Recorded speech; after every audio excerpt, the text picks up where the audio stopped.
Welcome back to the Aussie Shed, ladies and gentlemen, for part 2 of the vintage GMF bench grinder rebuild. As you can see, it's coming along very nicely. So sit back, grab yourself an icy cold beverage, put your feet up, and come with me on the journey that got us to this point. Thank you. Bit of rattle can etch primer on the aluminium parts.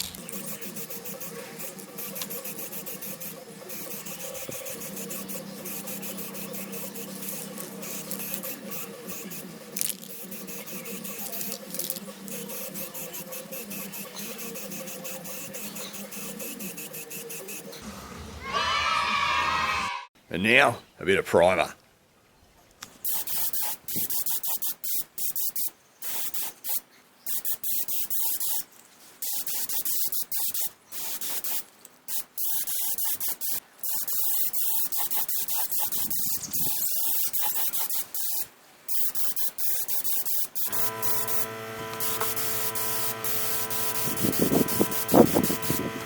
And finally, some paint.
And there you have it, ladies and gentlemen. We have paint. Always a big relief to get to this stage. Nothing better than having a bit of paint on everything. We'll give it a couple of days to dry and we are bloody good as gold, and we can start doing the reassembly. Very happy. Welcome back, ladies and gentlemen. Fantastic news. The bearings are in. I managed to find some new old stock SKF bearings of the right size. These happen to be rubber seal bearings, which in my opinion is probably a better option due to the open nature of the end of the covers where the wheels mount. There is a little bit of gap there for crap to get into the end of the bearings. I generally always like to use rubber seal bearings just because, you know, the grease is in them, they don't run out of grease. It just makes them a nice easy alternative. These are SKFs made in France, so SKF must just make them or have made them wherever they could at the time. Anyway, a couple of nice new bearings. Let's get them on. I'm just going to knock them on with a drift, which is just a little bit of tube and a socket. Not a lot of force required in putting a bearing like this back. So just a simple process of hammering onto a drift just to get it all right.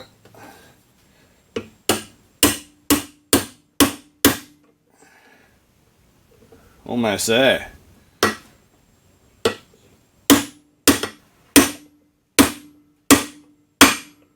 That's it. That's the sound we're after. Oh no, that's one. Very nice indeed. And that happens to be the one that had the circlip on it. So I'll put that back on before I forget. The little devil that nearly buggered me up the first time.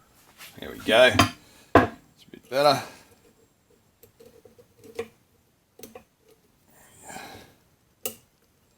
There it is. Circlip back in position. Let's get this second one on.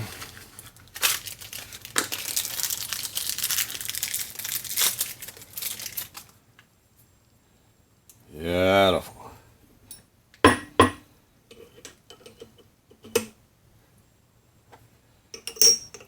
it a sleeve. Long socket for a drift.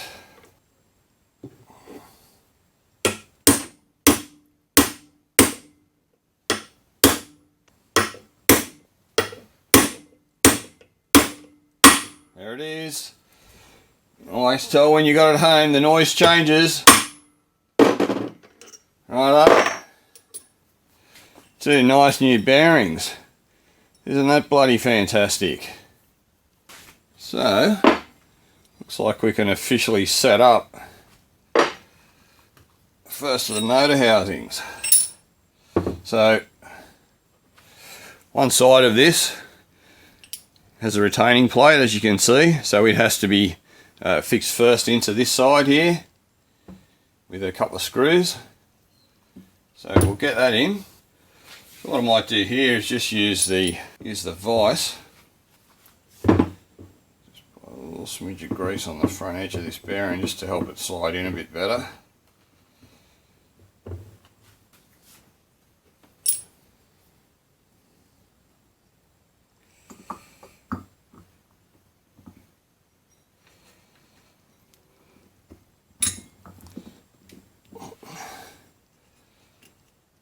That is it. So, somewhere here we have a packet. Oh, there we go, it's this guy.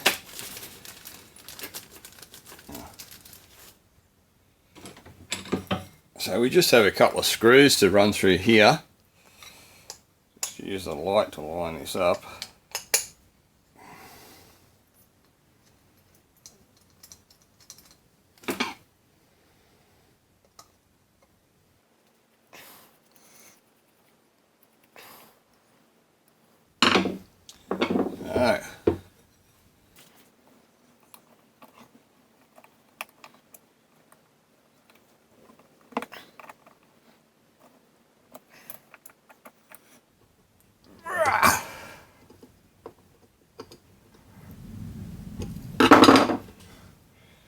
Alrighty,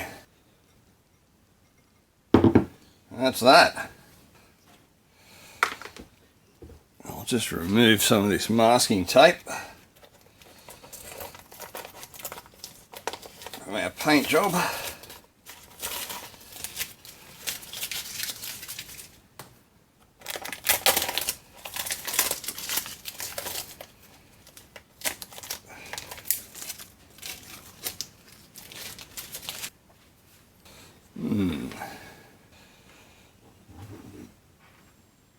Looks to be, or appears to be very centered.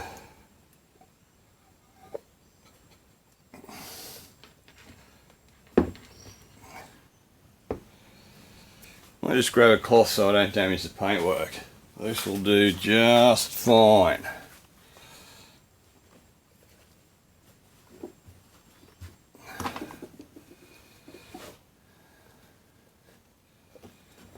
Alrighty. So I'm just getting the first alignment pins sorted out. These are the pins that hold the two halves of the motor together, or the two halves of the bearing carriers together. I noticed that when I pulled these apart, the acorn nuts were brass, so rather than paint them, I just stripped them and polished them on the polishing wheel, and then gave them a clear coat with this copper, brass and similar alloys, clear lacquer finish. I use this on a lot of this kind of stuff. It's also what I used on our switch plate here. It seems to work reasonably good with chrome and zinc and whatnot. I haven't had any issues with it peeling over the years. Yeah, so I just thought it'd be a nice touch. Just polishing these up. I think they'll look quite spoofy. A real nice thing. Anyway, onward. I just got a wavy washer to drop into this this second half here before we get it together. I'll just put a little bit of grease on it just to make it stay where I want it in the housing. So we'll drop that fella in there. Seat nicely. Come on, baby, play games with me. Alright, so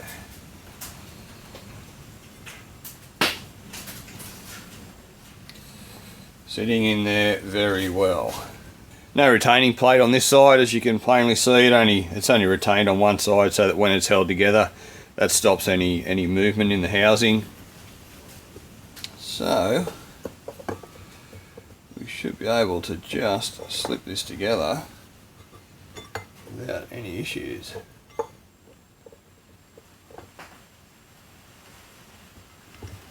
Like so. And it should all start to just come together. Just like that. Pretty chuffed with it so far, ladies and gentlemen. Pretty bloody chuffed.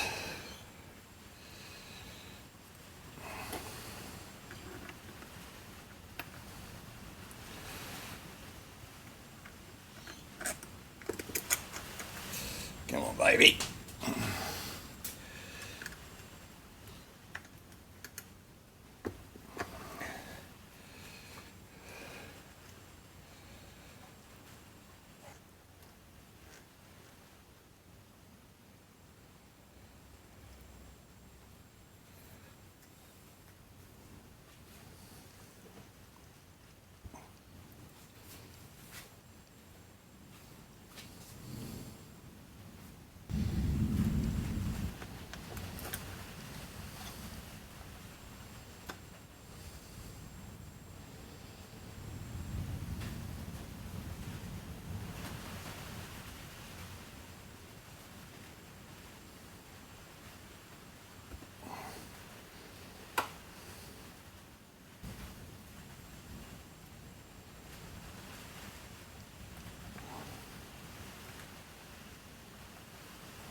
Now that that's all roughly aligned, I think I'll just use a bit of a drift or something to just kind of tap the housing nice and tight together, so I'm not relying on putting a lot of pressure on these nuts to try and squeeze it in. I'd rather just get it clamped together and then just use the nuts to just sort of snug it up and hold it there. Alrighty, this will do me. Couple of them.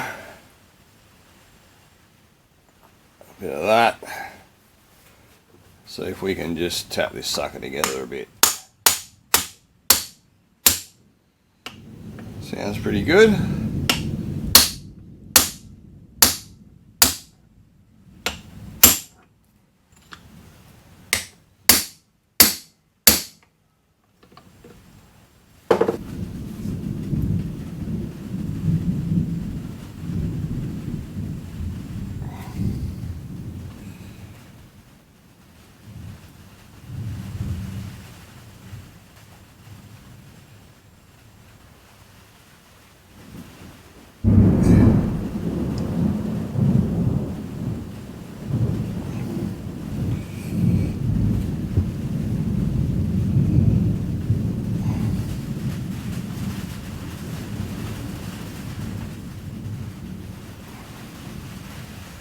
We'll just nip these suckers up now.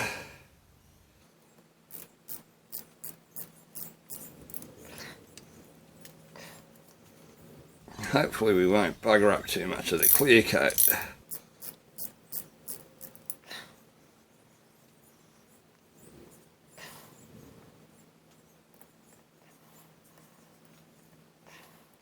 Because the paint is a little bit soft still, folks. Normally I'd wait a bit longer, but because YouTube, I'm going at it a little bit early. I don't want to leave you guys waiting and thinking I've forgotten about you.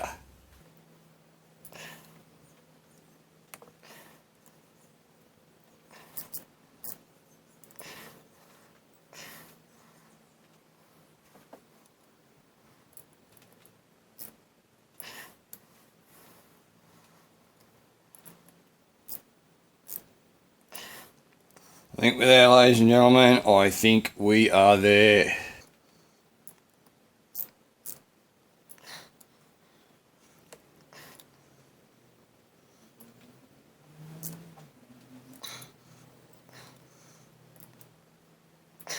I'm going to call it. I'm going to officially call it. Alrighty, that is looking very, very nice indeed, I must say. Here's the base, folks. All painted up inside and out. Wasn't painted on the inside before. I don't overspray on there, but that's why it was so rusty in here. There was no paint on it. Anyway, just dig out the bolts for it, and we'll have a base. One of them. That was about it. Yeah, they look about the right size.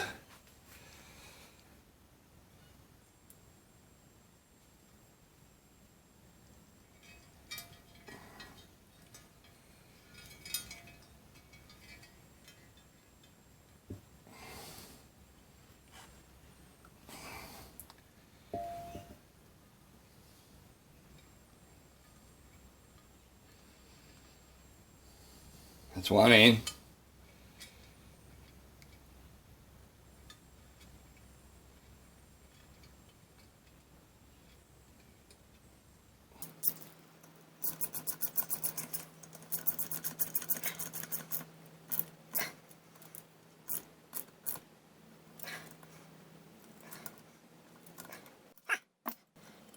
Now I am getting excited.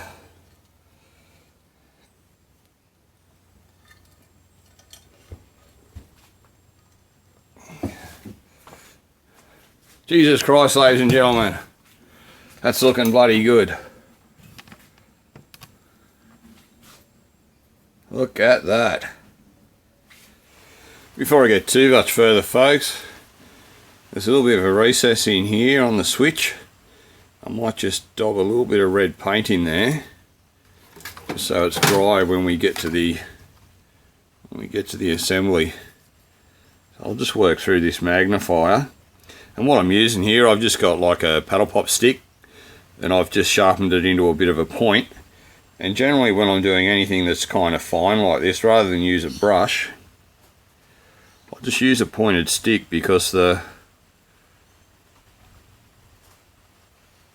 just the job that you get on the end of your stick will generally be enough, as you can see there.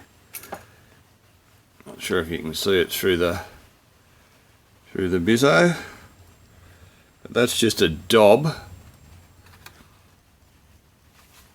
one little dot with the stick, and it just sort of levels itself out, and that is perfect. You probably would be struggling with even a fine brush. You could probably do it with a fine brush, but I don't have one. I don't care, and you can just chuck the paddle pop stick in the bin when you're done. So yeah, very easy to do, and should give us what we want. We'll just toss that aside for a minute and let it dry off before we go putting it back together. So I've got a new lead for it here, folks. It's just off an appliance. It's got a moulded plug on it, which is always good. It's rated at 10 amps, so it's plenty good enough for this grinder. I just chopped this off a appliance that someone had thrown out on the side of the road for a rubbish pickup. Good way to get hold of new leads when you're rebuilding equipment.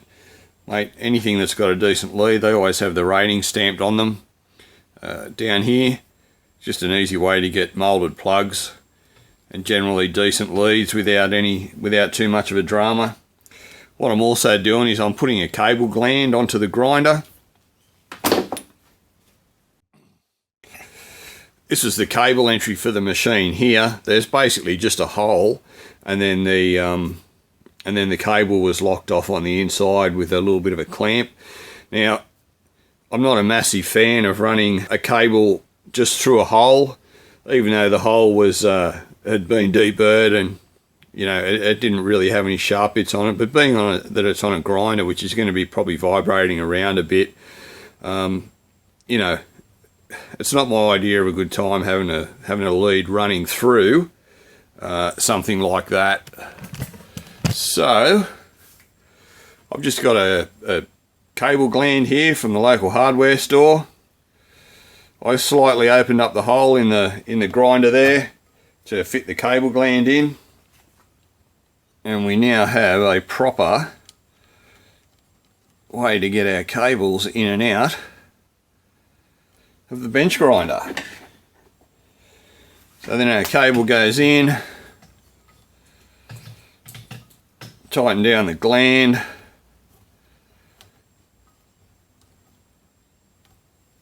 and as you can see folks, bloody perfect. So now we've got a safe, no fuss, modern method. And I know it probably takes away a bit of the originality of the machine, the fact that it's got a plastic cable gland on it, but even though I'm restoring this to look as nice as it possibly can, it is still going to be a working grinder. It will not be a display piece, so therefore it does have to be functional and safe. A lot of time anything like this that's really old, it really needs to be kind of brought forward into the modern age with just a little bit more safety, you know. So plastic gland, modern lead, you know, it just goes without saying really. Why wouldn't you do that? So let's get this wiring sorted out. Might just use this original cable anchor and just anchor the cable, even though realistically with the gland on there we don't really need a cable anchor, but I've got it, so I might as well use it.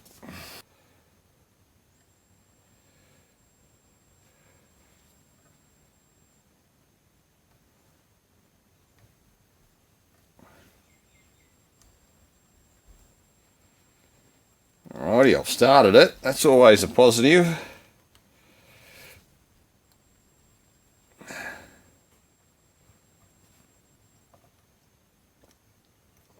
It's not really doing a great job of holding the cable anyway. It's meant for a cable that's bloody got an insulation layer on it that's ridiculously thick, like the old stuff was. Thick and bloody useless. A bit like me. We'll do the gland up. And that is a rock solid bloody connection. That plastic gland will be hidden by the guards and everything when the grinder's sitting on the bench anyhow. So I might just strip this earth off here and put a ring terminal on it. As nice as it'd be to twist it around a bloody crap thing like they had in there originally, I can't help it, I'm a sucker for a ring terminal.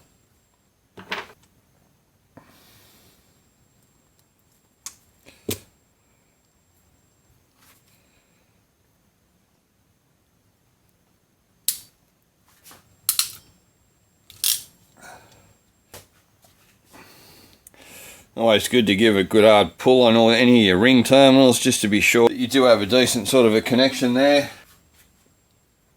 I will use the original brass screw though. Nothing like a brass screw on something like this. By the way, I've cleaned up this earth connection point in there and gotten rid of all the paint, as you'd expect. So we get a good connection for a ground. I'm just putting a couple of new star washers on there, just for a bit of bite into the earth terminal and into the metal, just to be 100% certain. Safety first, folks, safety first.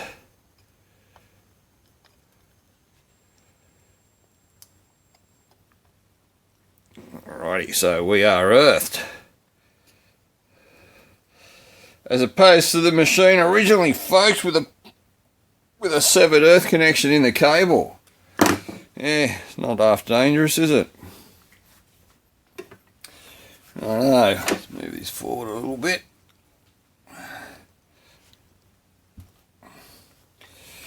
And here's our base plate with the capacitor mounted on it, looking a little bit different to the last time you saw it. Bloody covered in rust and filthy dirty. She is ready to go back in. Just thinking about putting a bit of heat shrink on these just to tidy this bit here up where it keeps kind of half coming out of the... Just because.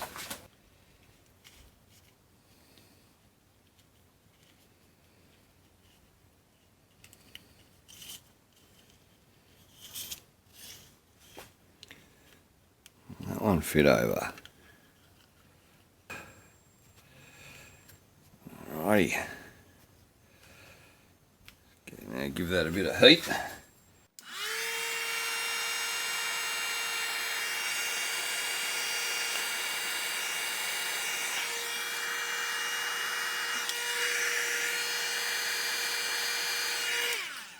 Alright. Stop that sliding back out again and rubbing on the edge. I was a little bit concerned though. I've only got a very tiny bit of insulation around where the cables come through the motor, and it may have been taped before, I don't remember, but it keeps sliding back down the cables, and it's no bloody good to us if it rubs on the if it slides down and rubs on the cable, you know. Might even throw a little bit more heat shrink on there just because.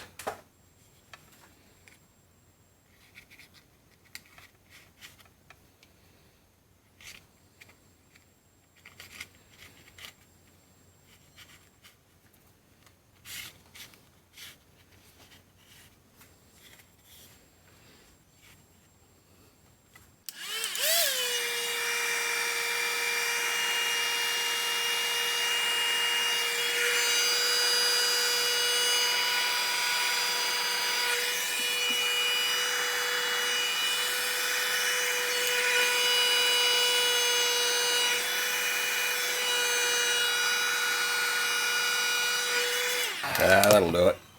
Sleeving's a bit big really, but I couldn't get anything else on over the connectors. I probably could have got one size down on, but I didn't have any. So that'll do, it's better than nothing. I thought it'll help hold the cables nice and tight. So if I remember with these, we've got, one goes on there, and this guy goes on here.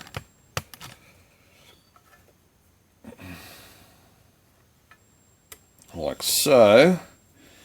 And this bloody black one goes on the top of there like that. And that gives me two wires for the switch. They're a bit sad looking.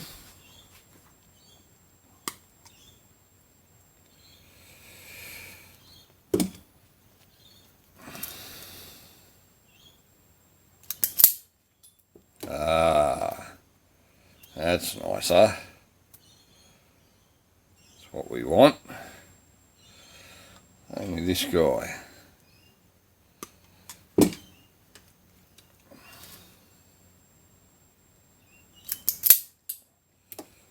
Nice new strip.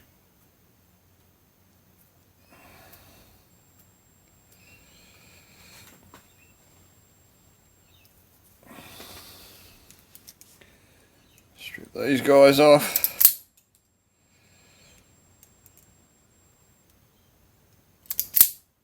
More.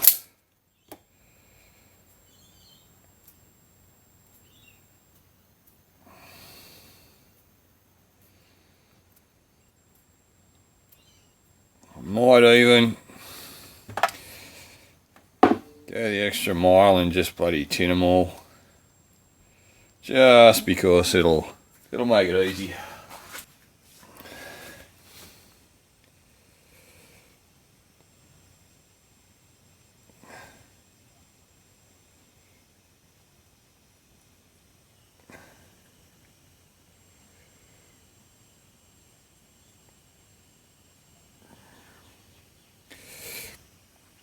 This will make them nice and stable.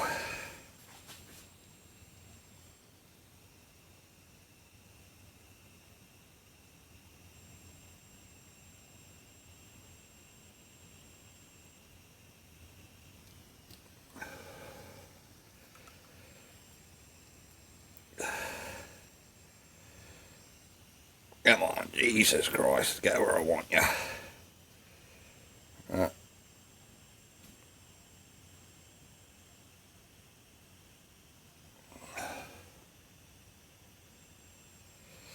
Alright, so all our connections tinned that are going into the switch, so I guess we might reassemble this switch. protective plate, switch cover, switch with the glowing red dot. Now, how did we do this? That's right, because our connector comes through. Alrighty, switch is in, cover plate's on. Time for the test. Let's plug her in.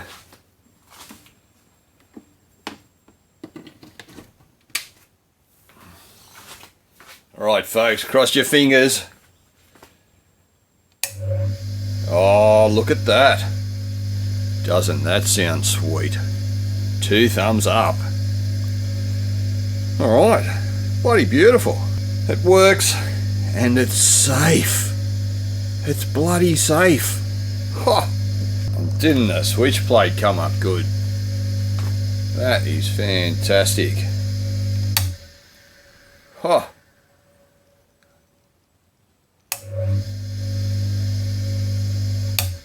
Alright, let's get some guards on it.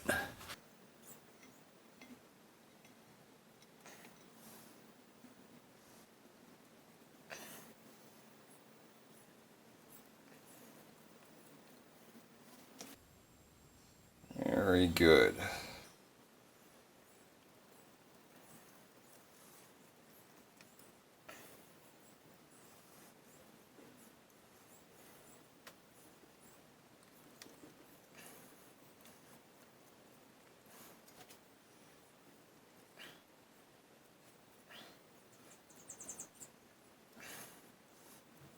That's one.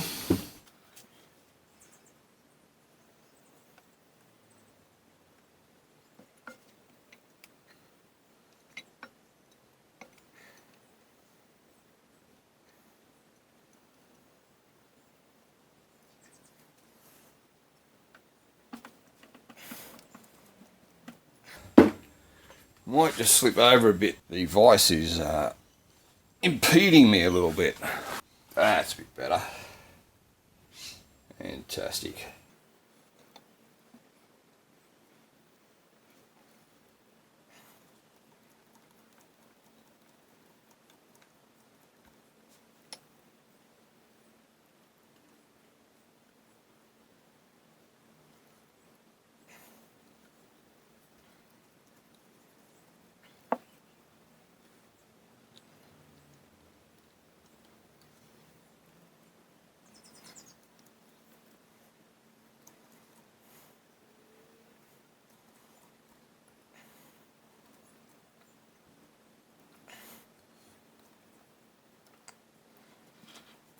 Alrighty. She's looking bloody good, ladies and gentlemen. She's looking bloody good. Some wheel washers. I'll just show you what I've got going on here. So these are our inner wheel washers. And what I've done is I've just trued these up on the mini lathe just to get them spinning really nice and straight. They've been knocked around over the years, you know. It was worthwhile just to true them up. And I opened the center out just ever so slightly to be able to get them on and off easily, because they just didn't go on and off easily at all. All right. That's okay. Back on.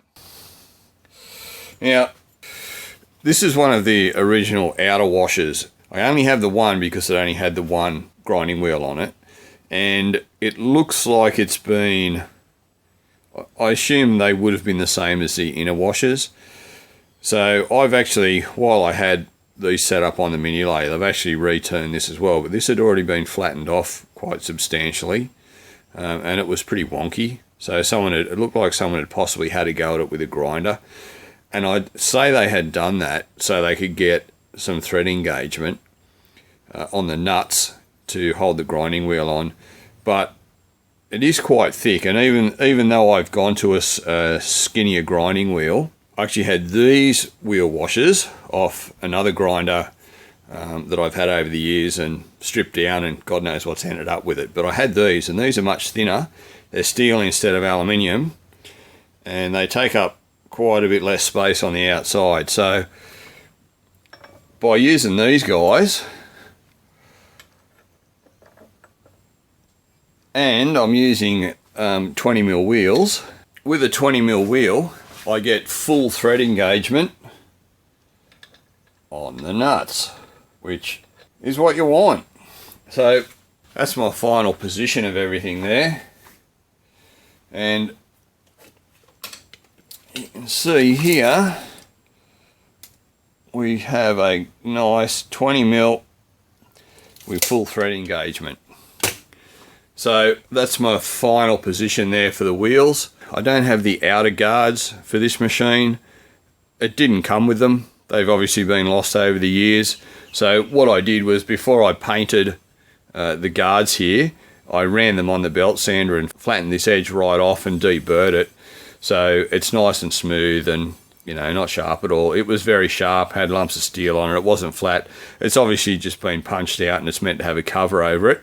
So, you know, they wouldn't spend the time making it flat. Same with this side here. It's just been flattened off, deburred, rounded up, nice and beautiful, you know, real good.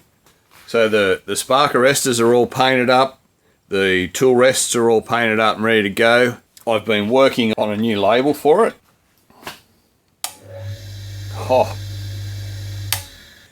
So I'd like to thank all you guys out there for leaving a comment on where to go for looking to get a new label made up for the machine here. Absolutely fantastic. I'd also like to thank one of the commenters, Hayden Yeep, who sent me an image of a label for a similar grinder that I was able to use to compare what I'd been putting together and what I should have ended up with. Unfortunately, because what I've been trying to do is rebuild this label. Half of it was missing, and I was very limited as far as being able to work out what was on the missing area. But through research, and like I say, Hayden sent me a picture of basically exactly what I wanted, and so I've been able to mostly rebuild the graphic that was on here. And being that this is the Aussie shed, I've decided to have a crack at making a new label myself. Now, from the links that you guys sent me to the guy in the US that does the labels, the label on this is very simple. It's completely flat. It's basically a piece of aluminium sheet with a clear label over the top of it.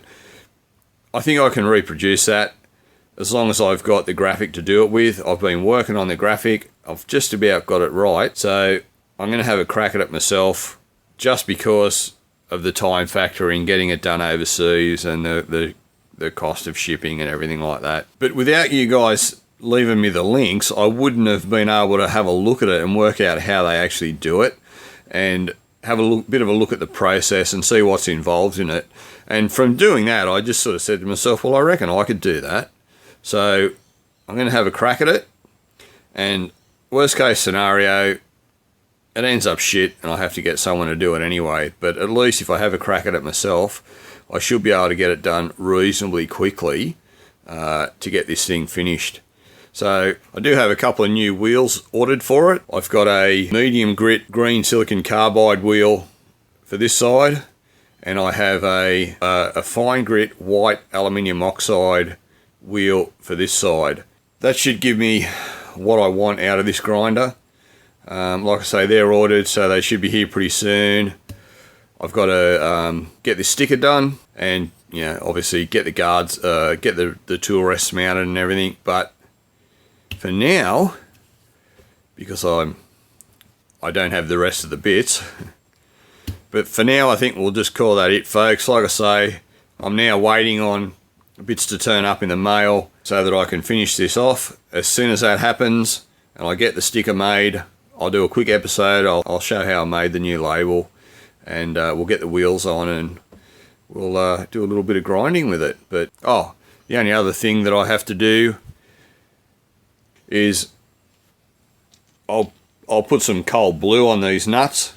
So I'll do that in the next episode. Nothing better than having cold blue nuts. Anyway, so yeah, bit of cold bluing on the nuts. Get the wheels, get the sticker, get the tool rest mounted, mate, and she'll be a working machine. So thanks for stopping by, folks. Always a pleasure having you here. If you like my content, remember to like and subscribe, and I'll see you on the next one. Cheers.